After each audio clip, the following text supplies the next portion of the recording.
الحمدللہ وحدہ والصلاة والسلام علی من لا نبی بعدہ اما بعد فاعوذ باللہ من الشیطان الرجیم بسم اللہ الرحمن الرحیم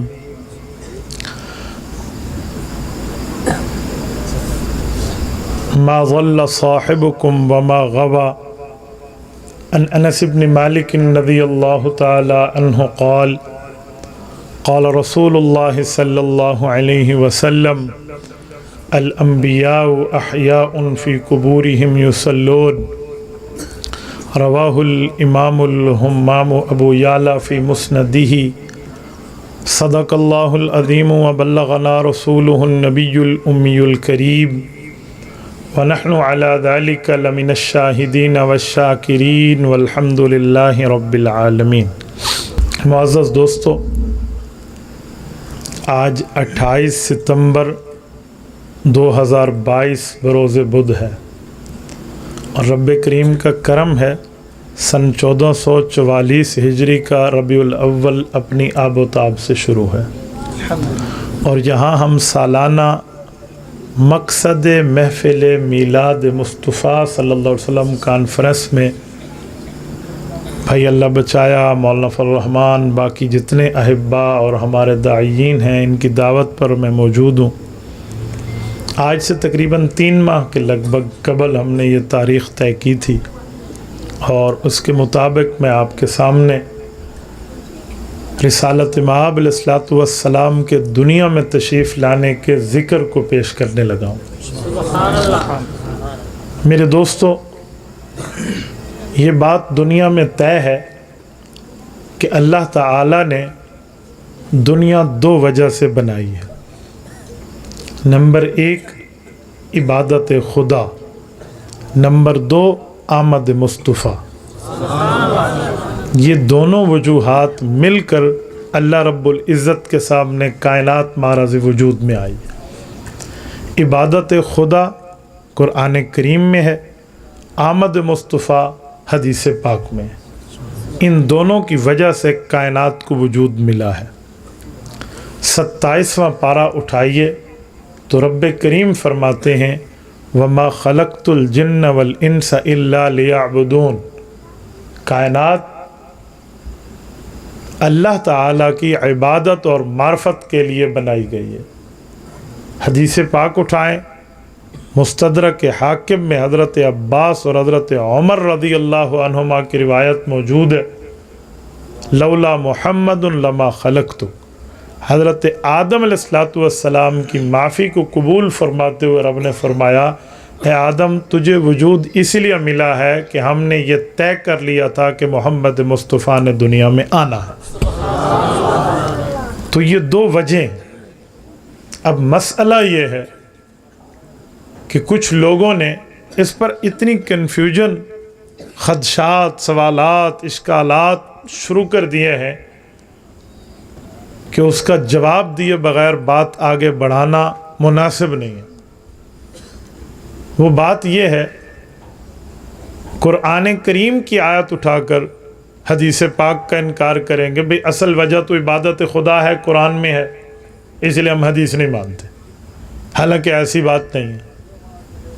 قرآن کریم رسالت مآب علیہ السلام پہ اترا ہے تو اس قرآن کریم کی تشریح حضور پاک علیہ السلام نے کرنی۔ تو سوال یہ ہے بھئی حضور پاک کی وجہ سے کائنات پیدا ہوئی ہے یا اللہ کی عبادت کی وجہ سے؟ تو اس کا جواب یہ ہے کہ ہر کام کا ایک سبب ہوتا ہے، ایک وجہ ہوتی ہے۔ سبب اور ہے، وجہ اور ہے۔ میں مثال دینے کے لیے کہتا ہوں، میں یہاں آیا ہوں، کوئی آپ سے پوچھے کہ مولانا یہاں کیوں آئے، آپ جواب اور دیں گے۔ کوئی مجھ سے پوچھے آپ کیوں آئے، میں وجہ اور بتاؤں۔ ہر بندہ کہے گا مولانا تقریر کے لیے آئے، اور میں کہوں گا میں تو بھائی اللہ بچایا کی دعوت پر آیا ہوں۔ کوئی تیسرا بندہ باہر جا کر کہے کہ یہ باتیں تو 2 ہو گئی ہیں، مولوی صاحب سے پوچھا تو اس نے کہا اس کی دعوت پر آیا ہوں، اور لوگوں سے پوچھا تو کہتے ہیں بیان کے لیے آیا ہے۔ تو بھائی اصل مسئلہ کیا ہے؟ تو عقل مند کہے گا کہ دونوں باتیں ٹھیک ہیں۔ یہاں آنے کا سبب تو ان کی دعوت کا ہے، لیکن یہاں آنے کی وجہ بیان اور تقریر ہے۔ تو میں نے کہا قرآن بھی سچا، حضور پاک علیہ السلام کا فرمان بھی سچا۔ قرآن میں ہے عبادت کے لیے پیدا ہوئے، حدیث میں ہے رسول اللہ کی وجہ سے پیدا ہوئے، تو قرآن بھی ٹھیک ہے، حدیث بھی ٹھیک ہے، کائنات پیدا ہوئی ہے سبب حضور کی ذات ہے، کائنات پیدا ہوئی ہے وجہ اللہ کی عبادت ہے۔ اس کا ہم اعتراض اس طرح ختم کر سکتے ہیں کہ objection باقی نہیں رہے گا۔ تو یہ دونوں باتیں ٹھیک ہیں، سچی ہیں، برحق ہیں۔ دوسری بات، مقصد کیا ہے میلاد مصطفیٰ کا؟ میلاد کا تو معنی ہوتا ہے پیدائش ہونا، برتھ ہونا۔ دنیا میں رسول اللہ کے تشریف لانے کو میلاد کہتے ہیں۔ تو صرف حضور پاک کے آنے کی بات کریں، جس وجہ سے سرور کائنات دنیا میں آئے ہیں اس وجہ اور مقصد کو بلا دیں تو پھر ہمارے اور کفار میں فرق کیا رہے گا؟ جو مکہ کے بے ایمان کافر حضور پاک علیہ السلام کے دشمن تھے، حضور کی پیدائش تو وہ بھی مانتے تھے۔ ابو جہل نے پیغمبر مصطفیٰ کی میلاد اور پیدائش کا انکار نہیں کیا تھا۔ ابو جہل نے رسالت مآب علیہ السلام کی توجہ رکھنا، رسالت مآب علیہ السلام کی پیدائش کا انکار نہیں کیا۔ ابو جہل نے انکار کیا تھا تو رسول اللہ صلی اللہ علیہ وسلم کے آنے کے مقصد کا انکار کیا تھا۔ میں تبھی کہتا ہوں ایک ابو بکر ہے، ایک ابو جہل ہے۔ ابو بکر کا معاملہ اور ہے، ابو جہل کا معاملہ اور ہے۔ ابو بکر رسول اللہ کی میلاد کو بھی مانتا ہے، رسول اللہ صلی اللہ علیہ وسلم کے مقصد میلاد کو بھی مانتا ہے، لیکن ابو جہل رسول اللہ کے مقصد کا انکار کر دیتا ہے۔ آج یہ کانفرنس کہ مقصد میلاد مصطفیٰ آپ کو اور مجھے یہ بات سمجھا رہی ہے کہ اے لوگو، رسالت مآب علیہ السلام کے دنیا میں آنے کے مقصد کو سمجھو، تمہاری دنیا بھی بہتر بنے گی، تمہاری آخرت بھی بہتر بنے گی۔ حضور پاک صلی اللہ علیہ وسلم جب دنیا میں تشریف لائے ہیں، آقا انعامدار صلی اللہ علیہ وآلہ وسلم ایسے نہیں آئے۔ یہ بات یاد رکھیں، جس طرح سورج آتا ہے، سورج سے پہلے کچھ شعاعیں سورج کی آمد کا اعلان کرتی ہیں، تو رسالت مآب علیہ السلام کے دنیا سے آنے سے پہلے بھی کچھ ایسے واقعات ہو چکے تھے کہ جس سے یہ بات سمجھ آ رہی تھی کہ رسالت مآب دنیا میں تشریف لانے والے ہیں۔ میں آپ کی خدمت میں عرض کیے دیتا ہوں، توجہ رکھنا۔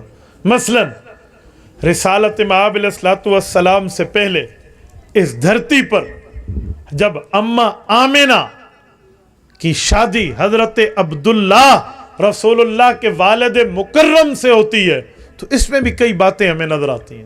مثلا حضور پاک صلی اللہ علیہ وآلہ وسلم کے والد مکرم حضرت عبداللہ ہیں، اور حضرت عبداللہ کی شادی حضرت عبد المطلب رسول اللہ کے دادا جان نے کی ہے۔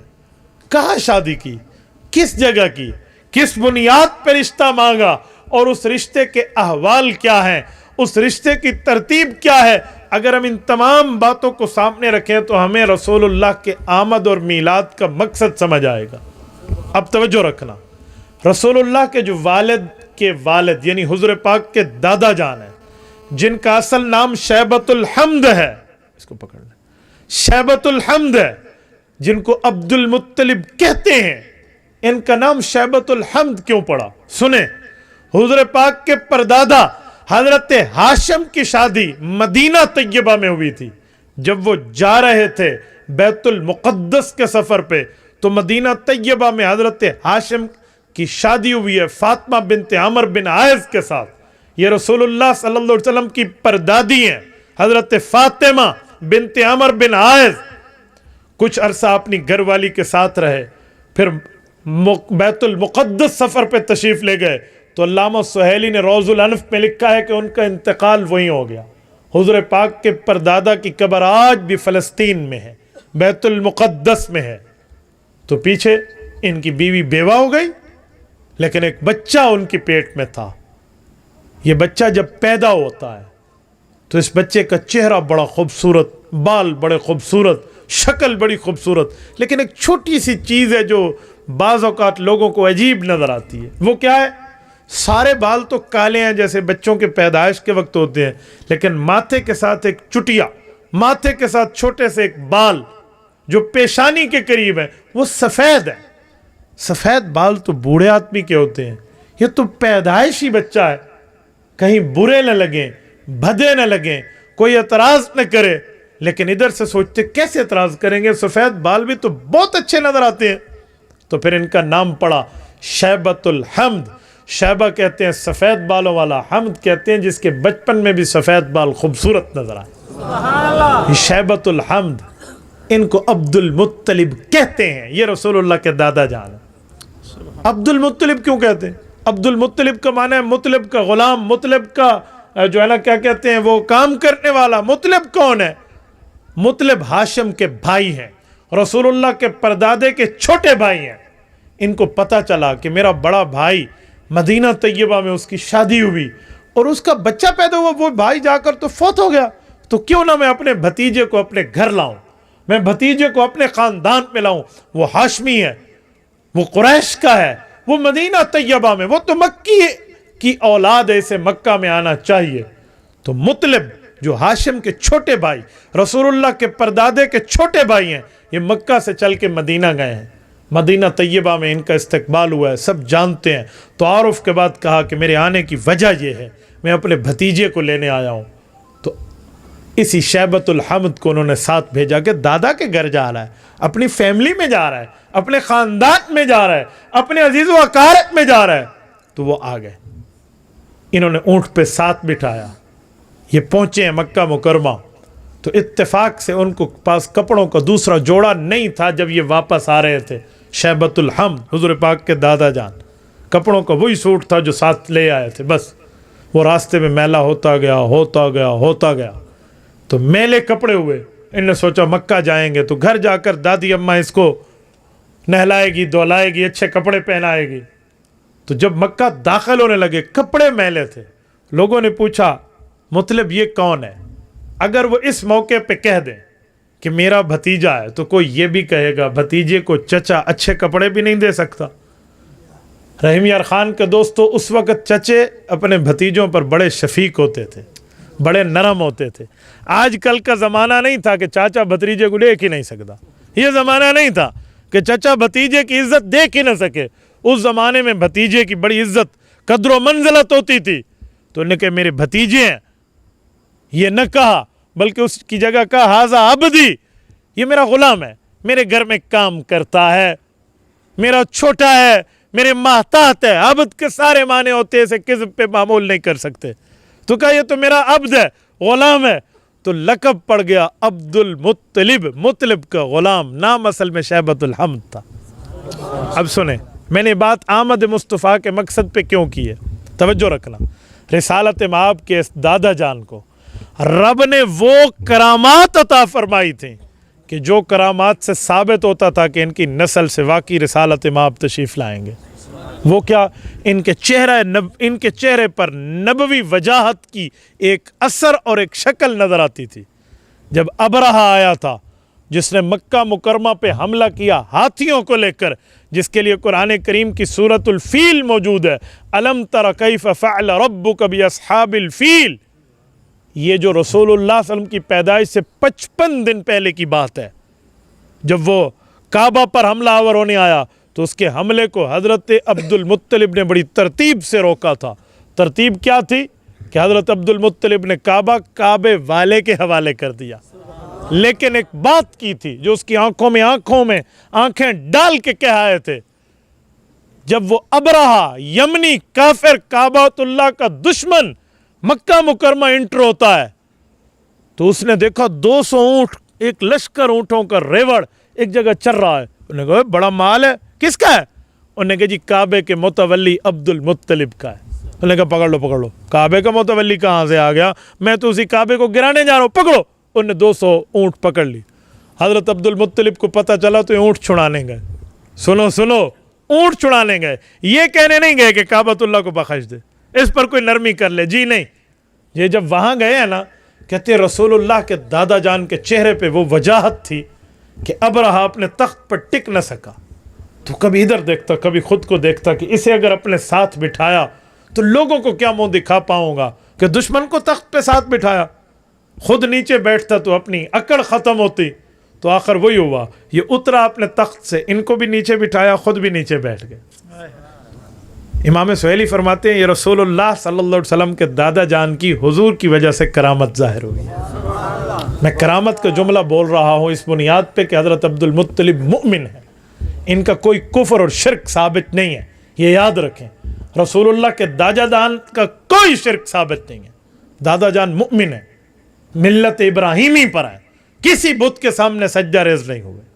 تو حضرت عبد المطلب کا ایک معاملہ, جس وقت انہوں نے بات کی کہ میں کیوں آیا ہوں, تو ابرہا ہنسنے لگا, کہو اونٹ لینے آئے ہو, اپنے مال, کعبے کی بات نہیں کرو گے مجھ سے, میں تو تیرا کعبہ گرانے آیا ہوں. انہوں نے کہا جاؤ تو کعبے کو گرانے آیا, انا رب البیت انا رب الابل وللبیت ربہ, میں اونٹوں کا مالک ہوں, اپنے مال کی بات کرتا ہوں, کعبے کا مالک رب ہے, تو جا, تو دیکھ لے گا تیرے ساتھ ہوتا کیا ہے, تجھے لگ پتا جانا ہے, تو جا تو صحیح. اس موقع پر یہ ایک دفعہ کپ کپا گیا, یار کوئی بات تو ہے نا کہ یہ بندے مجھ سے اس ٹاپک پر بات ہی نہیں کرتے. کہتے جا تو کعبے پہ پاس جا, تجھے پتا چل جائے گا. اونٹ تو مل گئے, اور یہ کعبۃ اللہ کے دروازے کو پکڑ کے انہوں نے آخری دعا مانگی. امام سہیلی نے اس دعا کو لکھا ہے, اللہم ان المرء یمنا رحلہ فمنا رحالک وانصر علی آل الصلیب و عابدیہ. اے میرے مولا, آج میں تجھ سے مانگتا ہوں مدد ان کے خلاف جو صلیب کے ماننے والے ہیں اور تیرے کعبے کو گرائے ہیں. لا یغلبن صلیبہم و محالہم ابدا محالکا. اللہ ان کو کبھی یہاں حاوی نہ ہونے دینا, اللہ ان کے ساتھ تو خود نمٹ لے. جرو جمیع بلادہم کا یہ صبح اعلیٰ کا ایک لمبی نظم ہے کہ خود اپنے اونٹ اور اپنے ہاتھی اور اپنے لشکر کو لے کر آئے ہیں تاکہ تیرے کعبے کو گرا پائیں. یہ کہہ کر یہ پہاڑوں پر چلے گئے اور پورا مکہ خالی کر دیا. اس کے لیے تو گویا ایک نوالا ہے جو ایک پلیٹ میں رکھ کر دے دیا گیا, لیکن وہ آیا ہے تو قرآن کہتا ہے کعصف مأکول, کسی کے منہ میں لقمہ ہونا اور لقمے میں کوئی ہڈی محسوس ہو تو بندہ چبایا ہوا لقمہ اگل دیتا ہے. تو چبائے ہوئے لقمے کی شکل کیا ہوتی ہے, وہ چبایا ہوا ہوتا ہے. قرآن کہتا ہے کعصف مأکول, یوں چبائے ہوئے بن گئے تھے جب اوپر سے کنکریاں اللہ تعالیٰ کی بڑی چھوٹی مخلوق ابابیل نے پھینکی تھی. یہ دادا جان کی عزت حضور پاک کی وجہ سے تھی. اصل بتانا یہ چاہتا تھا. تھوڑا آگے چلیں. یہی دادا جان حضور کے ابا حضرت عبداللہ حضور کے ابا جان کی شادی کرانے کے لیے مدینہ لے گئے تھے, اور مدینہ منورہ میں اپنے بیٹے کی ان نے شادی کرائی ہے. کیوں, یہ خود بھی مدینہ طیبہ, ان کی والدہ بھی مدنی ہے نا, تو یہ پھر اپنے بچے کو بھی مدینہ لے گئے. رسالت مآب علیہ الصلوۃ والسلام کے والد حضرت عبداللہ جب شادی کے لیے گئے ہیں, میرے دوستو آپ ذرا تحقیق کریں کہ حضور پاک کے ابا کی شادی کے وقت عمر کیا تھی. رسالت مآب علیہ الصلوۃ والسلام کے والد مکرم مطہر حضرت عبداللہ بن عبد المطلب رضی اللہ عنہما, حضور پاک کے والدین مکرمین کے لیے اہل سنت والجماعت کا نظریہ ہے کہ وہ مؤمن ہیں, ان کا بھی کوئی کفر شرک ثابت نہیں ہے. یہ یاد رکھنا, اگر کوئی آپ کو بات کرے ان کی بات پہ تو آپ انہیں کہنا آپ ان کا کفر دکھا دیں, میں تیری بات مان لوں گا. ہم نے تو ان کا کوئی کفر نہیں دیکھا, یہ تو ملت ابراہیمی پر ہے. باقی یہ رہا کہ حضور پاک کے مذہب کا کلمہ ان نے پڑھا یا نہ پڑھا, تو جب اعلان نبوت سے پہلے وہ دنیا سے رخصت ہو گئے تو کلمے کی بات کہاں آئی. زمانہ نبوی بھی تو نہیں پایا, اعلان نبوت کے بعد والا. حضرت عبداللہ تو رسول اللہ ابھی والدہ کے پیٹ مبارک میں تھے, حضور پاک سے پہلے دنیا سے رخصت ہو گئے, اور حضرت اماں آمنہ رسول اللہ 7ویں سال میں 6 سال پورے ہیں وہ دنیا سے رخصت ہو گئی, تو زمانہ پایا ہی نہیں, اسی لیے کلمہ پڑھنے کے مکلف ہی نہیں تھے. توجہ, حضرت عبداللہ کو ساتھ لے کر گئے ہیں نا, راستے میں ایک مقام ہے جس کو عصفان کہتے ہیں, غالباً اس کا یا اس سے اگلی بستی میں ایک خاتون راہبہ رہا کرتی تھی جو تورات انجیل کی عالمہ تھی, پرانی کتابوں کی. بالا خانہ اس کا تھا. اس زمانے میں بالا خانہ بڑی بات ہوتی تھی. بالا خانے کا معنی ڈبل سٹوری. وہاں ڈبل سٹوری کون بناتا, جب عام چھت بھی کھجور کے شاخوں کی اور پتوں کی بنا کرتی تھی, تو ڈبل سٹوری کے لیے تو کوئی برگر فیملی ہونی چاہیے نا, تو اس زمانے میں یوں ہوتا. تو اس کا بالا خانہ بڑا مشہور تھا. وہ گویا کہ اس کے علاقے میں لوگ آ کر سٹاپ کرتے, رکتے. اس زمانے کا پرانا موٹر وے کا قیام و طعام تھا نا, آپ کے قریب سی پیک گزرتا ہے تو آپ قیام و طعام سمجھیں گے, تو وہاں لوگ رکا کرتے تھے, اپنی سواریوں کو بٹھا کر کچھ شستہ لیا, کچھ آرام سے بیٹھ گئے. تو یہ لوگ بھی بیٹھے. اس نے بالا خانے سے حضرت عبداللہ کی شکل کو دیکھا تو نیچے اترا اور حضرت عبداللہ کا ہاتھ پکڑا, ہاتھ پکڑ کے اپنی طرف اکیلے میں متوجہ کرنے لگی. تو حضرت عبداللہ نے فرمایا ان الکریم یحمل عرضہ و دینہ, کہا شریف آدمی اپنی عزت کا دفاع بھی کرتا ہے اور شریف آدمی اپنے دین کا دفاع بھی کرتا ہے. آپ مجھ سے اس طرح کے کام کی امید نہ رکھیے. اس عورت کو بہت شاک لگا کہ میں نے کس نوعیت سے اس کا ہاتھ پکڑا اور اس نے اتنا کھلا کھلا مجھے جواب دیا اور میری بات کو رد کیا. اپنے لیے گلٹی فیلنگ تھی اس کی کہ یار عجیب مسئلہ ہوا ہے, بے عزتی محسوس کی کہ بے عزتی ہو گئی. یہ اپنے والد صاحب کے ساتھ چلے گئے. وہاں جا کر حضرت آمنہ بنت وہب سے شادی ہوتی ہے. رسالت امام علیہ الصلوۃ والسلام کے نانا جان کا نام حضرت وہب ہے, ان کی بیٹی حضرت آمنہ ہے. حضور پاک کی نانی جان کا نام حضرت برہ ہے, ان کی بیٹی حضرت آمنہ ہے. تو حضرت آمنہ سے شادی ہوتی ہے. توجہ رکھنا کہ شادی کے وقت اس میاں بیوی کی عمر کتنی ہے.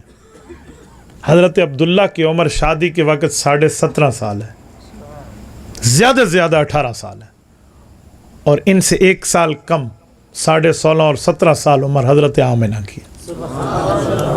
آج ہم شادیوں کے لیے آئیڈیل ڈھونڈتے ہیں, تو یہ اس سے بڑی کائنات کا مقدس رشتہ آپ مجھے کہاں دکھاؤ گے؟ اس سے بڑا پیارا معمر باسعادت اور طاہر رشتہ آپ کہاں دکھائیں گے جو رسول اللہ کے اماں اور ابا جان کے؟ تو اس لیے ہمیں بھی چاہیے کہ ہم شادیوں میں اسی 18 سال کی عمر کو رواج دیں. ہمارے ہاں یوں نہیں ہوتا. ہمارے ہاں شادی بڑی لیٹ ہوتی ہے. اس کی 2-3 وجہ ہیں.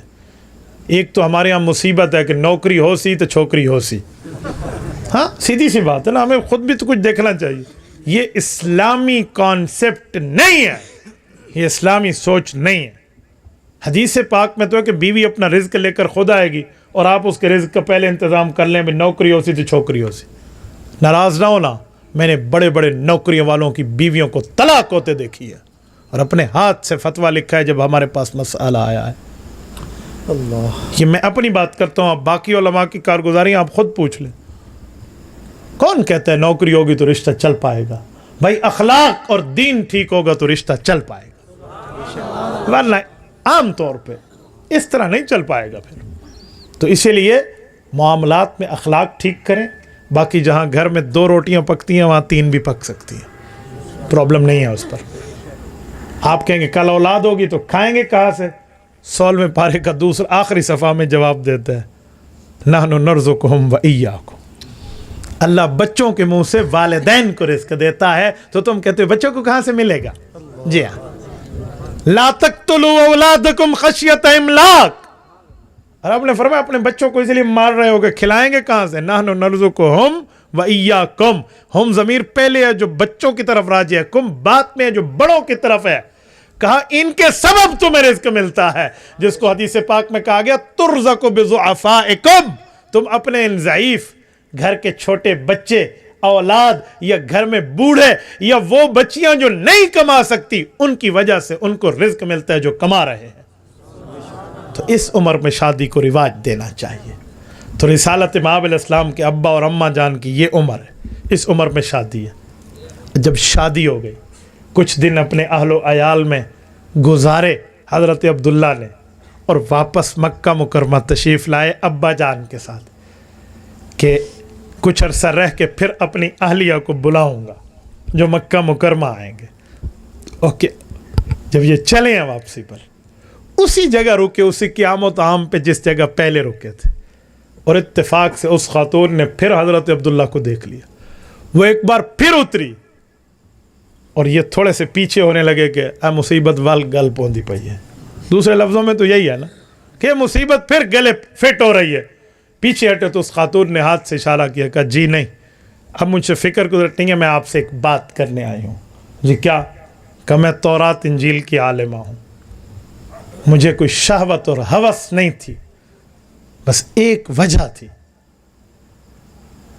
میں نے ان کتابوں میں پڑھا ہے کہ جو آخری نبی آئیں گے ان کے والد مکرم کا حلیہ کیا ہوگا, جس کو اردو میں حلیہ کہتے ہیں, شکل و شباہت, وہ آپ کے چہرے پر تھی.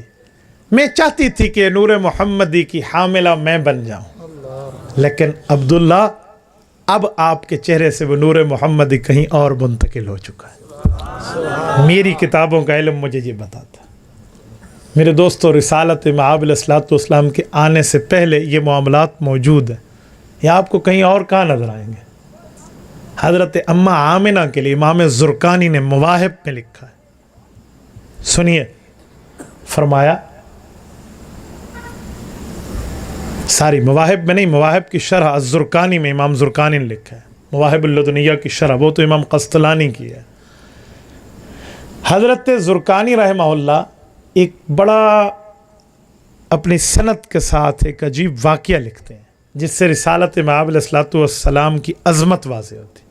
فرمایا جب حضرت عبداللہ دنیا سے رخصت ہو گئے، رسول اللہ کے ابا جان، اور حضرت اماں آمنہ گویا کہ اس وقت خاوند کے غم میں ہیں اور کسی محفل میں بیٹھی ہوں، اپنے گھر میں دو چار عورتیں آ جائیں تو وہ کہیں کہ آمنہ تم سے خوشبو آ رہی ہے، حالانکہ عدت میں خاتون کو تو خوشبو اتنی استعمال کرنے کا کیا مطلب؟ تو انہوں نے کہا جی یہ خوشبو لگانے والی نہیں ہے، جب سے یہ مبارک بچہ میرے پیٹ میں آیا ہے میرا جسم خوشبودار ہو گیا۔ یہ آمد مصطفیٰ میں رسالت مآب علیہ الصلوۃ والسلام کی اس رتبے کو بھی سامنے رکھیے۔ اور میرے دوستو، یہ جو عام طور پہ بچوں کو ماں پیٹ میں اٹھاتی ہے تو تکلیف محسوس کرتی ہے، جیسے قرآن نے بھی تکلیف اور قرآن کے لفظ سے بیان کیا ہے۔ کیا اماں آمنہ کے متعلق ایسا تھا؟ امام سہیلی لکھتے ہیں کہ اماں آمنہ فرماتی تھی ما شعرت انی حملت بہ، کہ مجھے تو اس بات میں کبھی خیال ہی نہیں آیا کہ میرے پیٹ میں کچھ بوجھ بھی ہے۔ یہ رسالت مآب علیہ السلام کی صفت لطافت ہے۔ ایک صفت کثافت ہوتی ہے، ایک لطافت ہوتی ہے، اس میں بڑا فرق ہے۔ ایک چیز کثیف ہے، ایک لطیف ہے، عربی کے لفظ ہے، میں اردو میں آپ کو سمجھانے کی کوشش کرتا ہوں۔ چیز ہو اور اس کا وزن ہو، اسے کہتے ہیں کثیف۔ چیز ہو وزن میں نہ آئے، اسے کہتے ہیں لطیف۔ آپ کے ذہن میں سوال اٹھے گا کہ مولانا ایسی بھی کوئی چیز ہے جو ہو بھی اور وزن بھی نہ ہو؟ کیا کوئی چھوٹی سی چیز ہوگی؟ میں کہتا ہوں نہیں، بڑی سی چیزیں بھی ہیں جس کا وزن نہیں ہے۔ آپ کہیں گے وزن نہیں ہے تو بڑی کیسے؟ میں مثال دیتا ہوں۔ اس موبائل میں ایک سم لگی ہوئی ہے جو آپ کے موبائل میں بھی ہے۔ میں آپ سے پوچھنے لگا ہوں اس سم کا بھی کوئی وزن تو ہوتا ہے نا، چاہے جتنا بھی ہو۔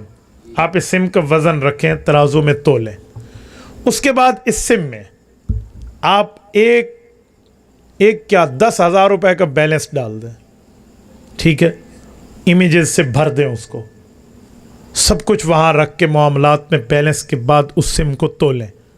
یہ اس طرح میموری کارڈ ہے آپ کے پاس، ڈیلیٹ کریں، سارا خالی کریں، اس کا وزن دیکھیں، اس میں امیجز رکھیں، آڈیوز رکھیں، ویڈیوز رکھیں، اس میں ڈیٹا رکھیں، اس کے بعد اس کارڈ کو تولیں۔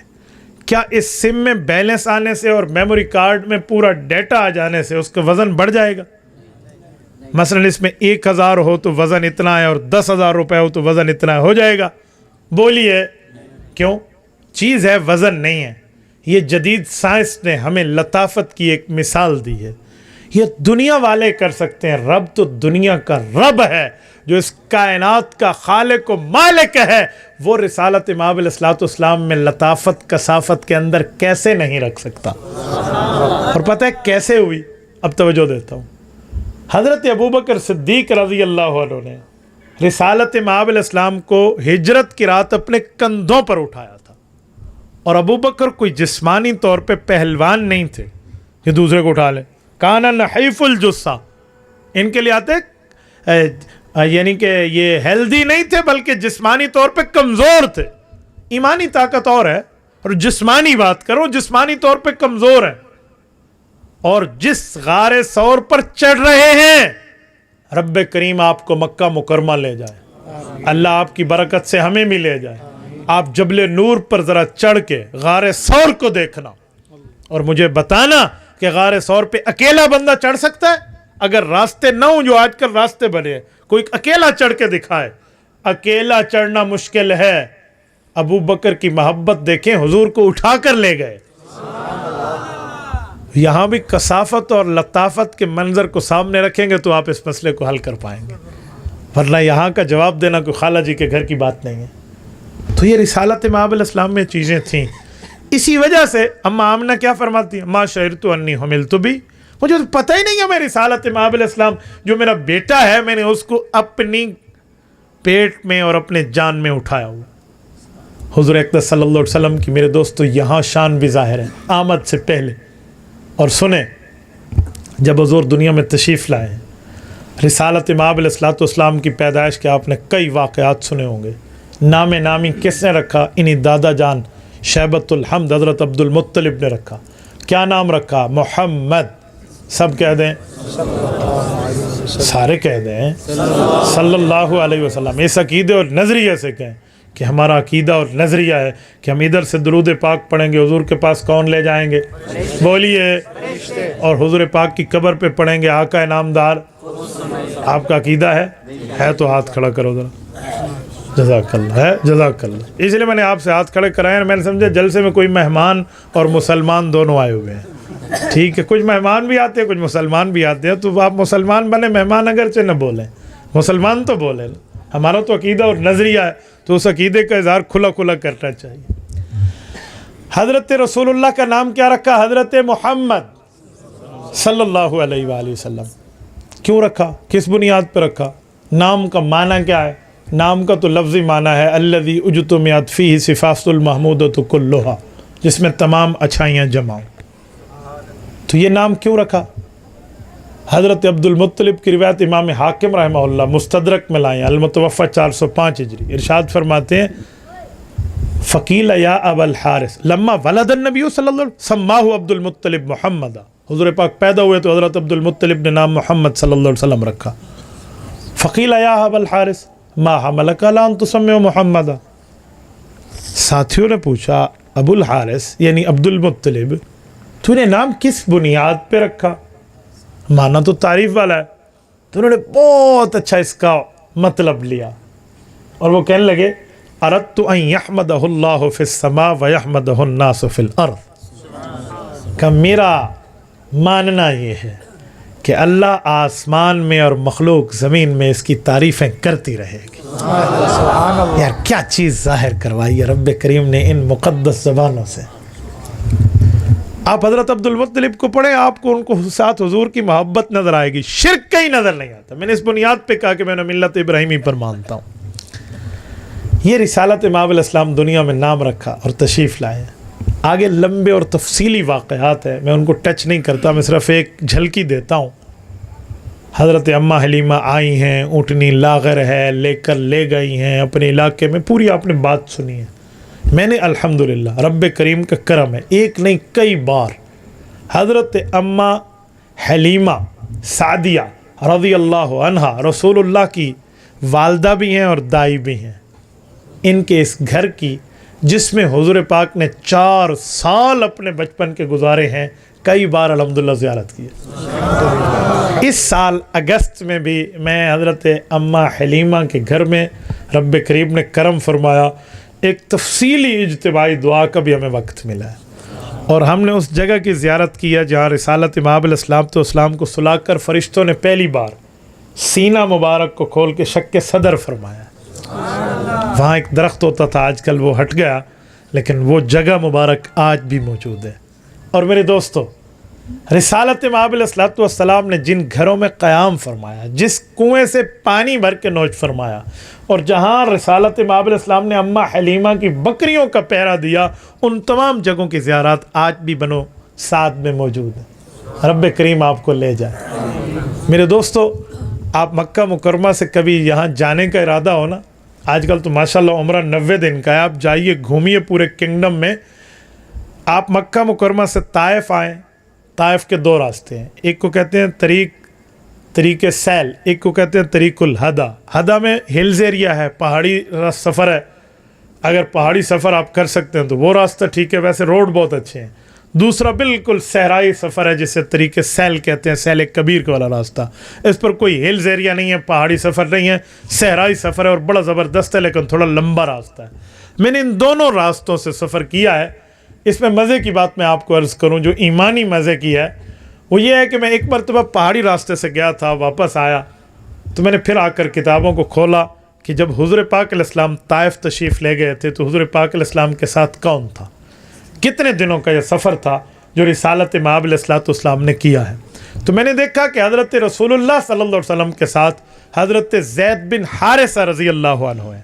حضرت زید بن حارثہ یہ رسالت مآب علیہ السلام کے ساتھ ہیں، اور آپ علیہ السلام کا یہ سفر جو ہے یہ تقریباً 1 ماہ سے زائد کا سفر ہے.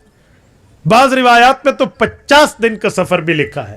حضور پاک علیہ السلام طائف، حضور طائف کا جو راستہ اختیار کرتے ہیں وہ سیل کبیر والا ہے، وہ ہدا والا نہیں ہے، پہاڑی ایریا نہیں ہے، کیونکہ اس زمانے میں پہاڑی ایریا سے سفر مشکل ہے تو سیل کبیر سے گئے.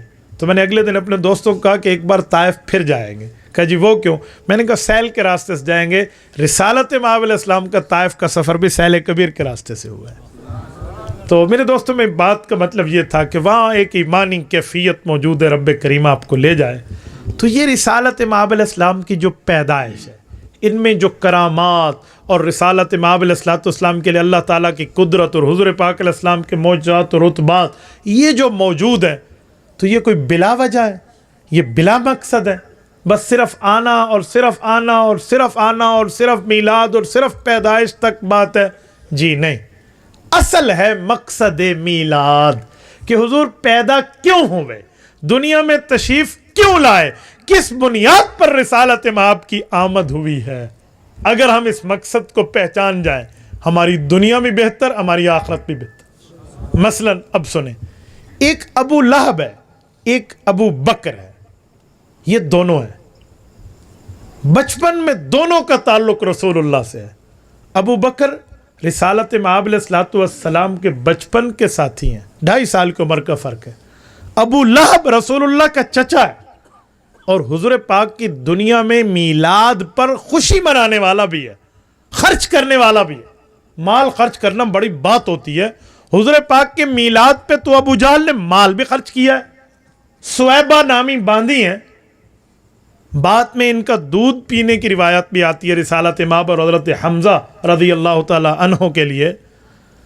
اس باندھی کو ابو لہب اس خوشی میں آزاد کر رہا ہے کہ میرا بھتیجا پیدا ہوا. لیکن کیا بات ہے، ابو لہب مال بھی خرچ کر رہا ہے، اعتقتو کی کہہ کر ایک مقام بھی لے رہا ہے، نام بھی بنا رہا ہے معاشرے میں. پھر وجہ کیا ہے؟ چچا ہونے کے باوجود یہ بندہ رگڑا گیا ہے. قرآن نے بائی نیم ود فیملی اس پر لعنت کی ہے. وامرأتہ حمالۃ الحطب کہہ کے ود فیملی اس کو جہنمی کہا ہے. وجہ کوئی بدصورت بھی نہیں تھا، بڑا خوبصورت. آپ کو پتہ ہے ابو لہب یہ اس کی کنیت ہے، نام اس کا عبد العزیٰ ہے. یہ عبد العزیٰ کو ابو لہب کیوں کہتے تھے؟ ہمارے معاشرے میں کسی کی خوبصورتی بتانی ہو تو چاند سے تشبیہ دیتے ہیں کہ چند دا ٹکڑا ہے، جیسے ہم کہتے ہیں، یا آپ کہتے ہیں چاندر دا ٹکڑا ہے. تھوڑا سا فرق ہے آپ کی اور ہماری سرائکی میں. تو ہم چاند سے تشبیہ دیتے ہیں. عرب کا قدیم معاشرہ کسی کی حسن کو بیان کرنے کے لیے آگ کے شعلے سے تشبیہ دیتا تھا. ابو لہب یہ تو آگ کے شعلے کی طرح خوبصورت اور چمکتا ہوا ہے، یوں کہہ دیں. پھر بھی جہنمی بنے، اس کا مال بھی ختم. تبت یدا ابی لہب و تب. کیا وجہ ہے بھائی اس کی وجہ یہ ہے، یہ آمد پہ خوش ہوا تھا، مقصد آمد کو ابو لہب نے ٹھکرا دیا تھا. یہ وہ بے ایمان تھا جب رسالت مآب علیہ السلام نے فاران کی چوٹی پہ کھڑے ہو کے دعوت اللہ، دعوت الدین اور شریعت اسلامیہ کی طرف، اسلام، دین، مذہب، ایمان، احسان، قرآن کی طرف بلانے کا اعلان فرمایا. وَأَنذِرْ عَشِيرَتَكَ الْأَقْرَبِينَ کی آیت پہ عمل کرتے حضور پاک نے دعوت ارشاد فرمائی. تو سب سے پہلے جس کا ہاتھ زمین کی طرف گیا اور اس نے پتھر اٹھا کر دے مارا وہ یہی ابو لہب تھا. رحیم یار خان کے غیوروں، مجھے ایک بات بتانا، جب سگا چچا جو مال خرچ کرتا ہے بچپنے میں اپنے بھتیجے پر، وہ چچا جب مارنے پہ تل جائے برسر چوک، غیر چھوڑے گا؟ جب لڑائی ہو کسی کی اور چچا مارنے لگ جائے، غیر چھوڑیں گے؟ تو یہ وہ بے ایمان ہے جس نے یہ حرکت کی ہے. کیوں؟ اس نے کلمہ طیبہ کا جو حضور پاک کی آمد کا مقصد ہے اس کا انکار کر دیا اور ایک جملہ بولا، تبا لک یا محمد لہذا جماعتنا. میری زبان میں تو جرت نہیں ہے میں اس کا ماحق کو ترجمہ کر پاؤں جو اس نے کتنی بڑی بے ایمانی کی. جواب میں رب نے تبت یدا ابی لہب و تب اتارا کہ تیرے ہاتھ ٹوٹ جائیں. بھائی مان تو رسول اللہ کے لیے جملہ کہتا ہے؟ کہا ایک نہیں دونوں ٹوٹ جائیں. ما اغنا عنہ مالہ وما کسب، جو کمایا تو نے تجھے کوئی فائدہ نہیں دے گا. ما اغنا عنہ مالہ سیصلی نارا ذات لہب. پھر انتظار کر، ویٹنگ لسٹ میں ہے تو اس آگ کے لیے. ذات لہب، تجھے ابو لہب کہتے ہیں، وہ ذات لہب بلیزنگ فائر، بھڑکتی آگ ہے جو تجھے وہاں ڈالا جائے گا. اکیلے؟ جی نہیں. وامرأتہ حمالۃ الحطب، ود فیملی، جو ان کے گناہوں میں اس کی بیوی ساتھ ام جمیل شریک ہے وہ بھی. اچھا، کہا جی ہاں، انہیں ڈالا جائے گا.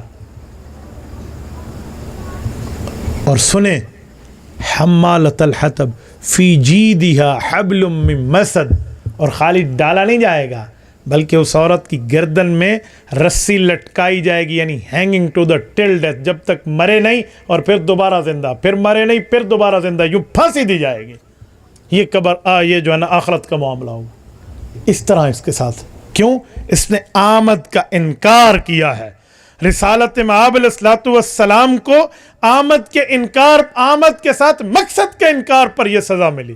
لیکن ایک ابو بکر ہے جس نے آمد کو بھی مانا ہے، مقصد آمد کو بھی مانا ہے، میلاد کو بھی مانا ہے، مقصد میلاد مصطفیٰ کو بھی مانا ہے کہ حضور کیوں آئے.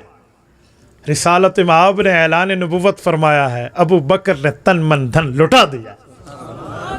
ابو بکر نے کسی موقع پر یہ کیوں ہے کا سوال اللہ کے رسول سے نہیں کیا. ہر موقع پر تسلیم، آمنا و صدقنا. اور میرے دوستو، ابو بکر کی جتنی قربانیاں ہیں نا، ان میں ایک قربانی آپ کے سامنے ذکر کرتا ہوں. جس سینوں پر اولاد ہے نا، جس سینوں میں باپ والا دل ہے نا، اور ان کی بیٹیاں ہیں، ذرا وہ سنیں. شاید جوانوں کو اس کی غیرت اتنی سمجھ نہ آئے، اور جو ایک جوان بچی کا باپ ہے نا، ذرا وہ سمجھے. ہجرت کی رات ابو بکر کے پورے گھر کو پتا تھا حضور پاک کہاں جا رہے ہیں. یہ پتا تھا. 3 دن جو حضور غار میں رہے ہیں، 3 دن 3 راتیں، ابو بکر کی فیملی رسول اللہ کے لیے دودھ پہنچاتے رہی. عبداللہ بن ابی بکر، حضور پاک علیہ الصلوۃ والسلام کے پاس بکریوں کو دودھ حضور پاک ابو بکر کا یہ بیٹا لاتا تھا. اور ابو بکر پوری ترتیب سے آئے تھے کہ جب بیٹا یہ دودھ لے کر آئے گا تو کیسے آئے گا. تو جب بیٹا دودھ لینے آئے گا تو پیچھے تو پاؤں کے نشانات پہ کافر پہنچ آئیں گے. ترتیب بنائی تھی. عامر بن فہیرہ کو کہا تھا، جو ان کے غلام تھے رضی اللہ عنہ، صحابی ہیں، کہ بیٹا عبداللہ آگے جائے گا اور تو پیچھے بکریوں کا ریوڑ لے کر چراتے چراتے آئے گا، تاکہ وہ پاؤں کے نشانات بھی مٹتے آئیں. یہ ابو بکر کی ترتیب تھی. یوں غلاموں تک پتہ تھا، مجال کہ کسی نے رسول اللہ کے راز کو فاش کیا. اس میں حضور پاک علیہ الصلوۃ والسلام کی سالی، ابو بکر صدیق کی بیٹی حضرت زبیر رضی اللہ تعالیٰ عنہ کی بیوی، عبداللہ بن زبیر کی اماں حضرت سیدہ اسماء رضی اللہ عنہا، ابو بکر کی بڑی بیٹی، حضرت عائشہ سے 27 سال عمر میں بڑی ہیں، حضرت اسماء. ان کو پتہ تھا. ان کو ذات النطاقین کہتے ہیں کہ ان کے 2 ایزار بند ہیں. 2 ایزار بند کیسے ہیں؟ ایزار بند تو ایک ہوتا ہے. جب حضور پاک اور ابو بکر کے سامان کو، جو راستے کا زاد سفر تھا، یہ بند کرنے لگی تو باندھنے کی ضرورت پڑی، اور کوئی چیز باندھنے کے نہ ملی تو اپنے ایزار کو نکالا اور اس کو 2 حصے کیا. ایک سے عزت محفوظ رکھی، ایک سے حضور پاک کا سامان محفوظ رکھا. ذات النطاقین، 2 ایزار بند والی خاتون، ان کو لقب ملا. انہیں پتہ تھا کہاں گئے، پر اس نے ظلم سہ کر بھی نہیں بتایا. وہ قربانی کیا ہے اب سنیں. ابو جہل جب آیا نا کھوجی کو لے کر، اس نے پاؤں دیکھے تو دوسرے پاؤں تو حضرت ابو بکر کے تھے، تو وہ حضرت ابو بکر کے گھر آیا اور حضرت اسماء ملی. کہاں ہے تیرا ابا؟ ابو جہل کوئی عام بندہ نہیں تھا، مکہ کا بے ایمان اعظم تھا. اس کے تحت اس کی پولیس تھی، پوری ترتیب تھی، اس کی پوری فورس تھی اس زمانے کی، اور بڑا خود کو 30 31 32 33 مار خان کہلانے والا تھا. کوئی عام بندہ نہیں تھا، سردار تھا قوم کا. کہاں ہے تیرا ابا؟ اس بچی نے نہیں بتایا. جواب کیا تھا؟ میرا ابا چلا گیا ہے. کہاں چلا گیا ہے؟ جہاں جانا تھا. کہاں جانا تھا؟ کہ جہاں پہنچ گیا ہے. ایسا نہیں بتایا کہاں. اس بے ایمان نے تھپڑ مارا حضرت اسماء کے چہرے پر. مجھے بتاؤ، جن کے سینے میں باپ والا دل ہے، جب جوان بیٹی کو تھپڑ پڑے تو باپ کے سینے پر کیا گزرے گی؟ مجھے غیرت سے جواب دینا۔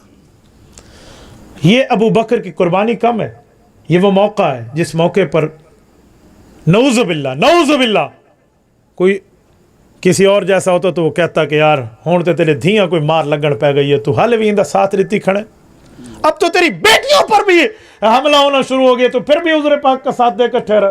لیکن مجال کے ابو بکر کو ایک لمحے کے لیے بھی سوچ آئی، یہ ابو بکر ہے، اس نے یوں مقصد کو پہچانا۔ تو قرآن کہتے ہیں الذی یؤتی مالہ یتزکا وما لأحد عنده من نعمت تجزا الا ابتغاء وجہ ربہ الاعلی ولسوف یرضی۔ کیا مطلب؟ کہ الذی ابو بکر وہ ہے یؤتی مالہ جو اپنا مال حضور پہ لگاتا ہے، کیوں؟ نام بنے، نمود بنے، واہ واہ ہو، جے کارو میری، کہ جی نہیں، یتزکا، یہ اس لیے مال لگاتا ہے کہ اللہ کے ہاں خود کو پاکیزہ شمار کرا سکے۔ سوال اٹھتا ہے اچھا شاید اسی لیے مال لگاتا ہوگا، حضور پاک نے بھی اس پر کچھ خرچ کیا یا بنو ہاشم نے کچھ خرچ کیا، خرچ کا بدلہ دے رہے ہیں؟ رب نے جواب دیا وَمَا لِأَحَدٍ عِنْدَهُ مِن نِعْمَةٍ تُجْزَى، اس کے اوپر کسی نے مال نہیں لگایا کہ اس کا بدلہ دے رہا ہے۔ لِأَحَدٍ، جیسے قُلْ هُوَ اللَّهُ أَحَدٍ میں اللہ نے اپنی توحید بیان کرتے فرمایا میرے جیسا کوئی نہیں، احد، یہاں بھی لفظ احد فرمایا وَمَا لِأَحَدٍ، ابو بکر پر بھی احسان کرنے والا ان لوگوں میں کوئی نہیں ہے، یہ میری رضا کے لیے کر رہا ہے۔ الا ابتغاء وجہ ربہ الاعلی، یہ اللہ کی رضا مندی کا متلاشی ہے۔ اچھا الا ابتغاء وجہ رب الاعلی، آگے لفظ سننا وَلَسَوْفَ يَرْضَى، اس آیت سے اگلی صورت وَلَسَوْفَ يُعْطِيكَ رَبُّكَ فَتَرْضَى، اور یہ وَلَسَوْفَ يَرْضَى کبھی ملائیں۔ رسالت مآب کو رب نے فرمایا آپ پریشان کیوں ہوتے ہیں؟ وَلَسَوْفَ يُعْطِيكَ رَبُّكَ فَتَرْضَى، آپ کو آپ کا رب اتنا دے گا کہ آپ راضی ہو جائیں گے۔ اور ابو بکر کے لیے فرمایا وَلَسَوْفَ يَرْضَى، ابو بکر تو پریشان کیوں ہوتا ہے، تجھ سے بھی تیرا رب راضی ہو جائے گا۔ تھوڑے سے الفاظ رسول اللہ کے لیے آیت میں زائد ہیں، ابو بکر کے لیے الفاظ کم ہیں، مطلب دونوں کا ایک ہی ہے۔ تو میرے دوستو یہ ابو بکر ہے جو مقصد میلاد مصطفیٰ کو بھی پہچان گیا اور دنیا میں مقام اتنا بڑا لیا کہ رسالت مآب نے دنیا میں فرمایا ارحم امتی بی امتی ابو بکر، یہ ارحم اس میں تفضیل ہے، اسے انگلش میں کہتے ہیں سپرلیٹو ڈگری ورڈ، اس سے بڑا لفظ کوئی نہیں ہے۔ فرمایا پوری امت کے لیے کہہ رہا ہوں، ترازو لگاؤ، ایک پلڑے میں پوری امت کے تمام فقہاء، علماء، اتقیاء، اصفیاء، محدثین، مفسرین، ان تمام کی رحمت، کرم نوازی، شفقت، نرم مزاجی کو ایک پلڑے میں رکھ دو، پوری امت کی، اور ارحم امتی بی امتی ابو بکر دوسرے پلڑے میں صرف ابو بکر کی رحم مزاجی رکھ لیں، ابو بکر سب پہ بھاری ہو جائے گا۔ یہ مقام ابو بکر لے گیا، کیوں؟ اس کی وجہ اس نے مقصد کو پہچانا، رسول اللہ پہ جان نچھاور کی، خلوت و جلوت میں حضور کا ساتھی بنا، خلوت میں صدیق تو جلوت میں صدیق تو خلوت میں صدیقہ دی، کسی موقع پہ حضور کو تنہا نہیں چھوڑا، بلکہ میں اپنے استاذ مکرم حضرت مولانا محمد عظیم مجاہد رحمہ اللہ کی زبانی کہوں، فرمایا کرتے تھے ابو بکر رسول اللہ کا وہ پہرہ دار ہے جس کا پہرہ غار سے شروع ہوا مزار تک قائم ہے، مزار سے لے کر حوض کوثر تک چل رہے گا، یہ ابو بکر ہے۔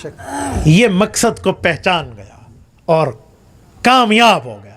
آج ہماری کانفرنس کا بھی عنوان ہے مقصد میلاد مصطفیٰ ہمیں چاہیے۔ میں خلاصہ دے رہا ہوں، توجہ، اس پروگرام میں آنے والے ہر دوست کو یہ بات چاہیے کہ ہم رسول اللہ کی آمد کے مقصد، کلمہ، شریعت، دین، مذہب، ایمان، ایقان، احسان، اس کو اپنانے والے بنیں۔ شادی بیاہ میں اسلام کیا کہتا ہے، علماء سے پوچھیں۔ غمی میں اسلام کیا کہتے ہیں، علماء سے پوچھیں۔ نماز سے لے کر نماز جنازہ تک کے احکامات میں مجھے قرآن کیا کہتے ہیں، علماء سے پوچھیں۔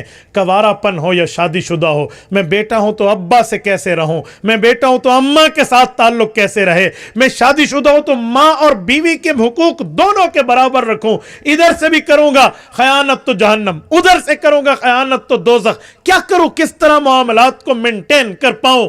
اور پھر میری اولاد ہے، اولاد کے حقوق کیا ہیں، اسلامی معاملات کی باقی چیزیں۔ اگر میرے والد دنیا سے رخصت ہوئے، میں میراث اور جائیداد کا وارث ہوں، تو اپنے بھائی بہنوں کے حقوق کیا ہیں، باقی معاملات میں تمدن میں معاملہ کیا ہے، ثقافت و تہذیب میں معاملات کیا ہے، اگر میں کاروبار کر رہا ہوں تو اسلامی احکام کیا ہے، مجھے قرض لینا پڑے تو اسلامی احکام کیا ہے، لوٹانے کی ترتیبیں کیا ہیں، میں دنیا میں ٹھیک چل کے قبر پہ کامیاب ہو جاؤں کیا ترتیب ہے، یہ آپ کو علماء بتائیں گے۔ اسے کہتے ہیں مقصد میلاد مصطفیٰ۔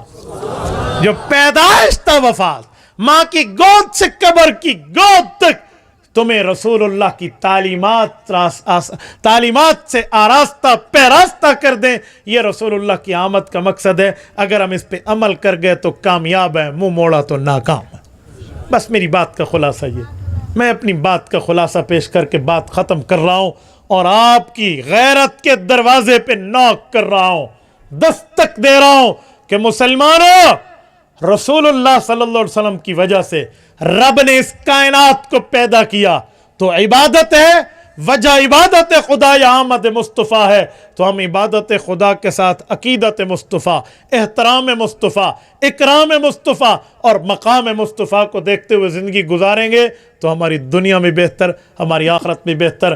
اگر اس شریعت کے مطابق حضور کی آمد کے مقصد کو لے کر چلیں گے، کل قیامت میں عزتوں کے تاج سے اٹھائے جائیں گے، ورنہ یہاں بھی ذلت ہے اور وہاں بھی ذلت۔ اللہ تعالیٰ آپ کو اور ہمیں ذلت سے بچائے، عزت کی زندگی عطا فرمائے، رسالت مآب علیہ الصلوۃ والسلام کی پابندی میں، رسالت مآب کی اطاعت میں رب کریم ہم سب کو رکھے۔ اقول قولی ھذا واستغفر اللہ وآخر دعوانا ان الحمد للہ رب العالمین۔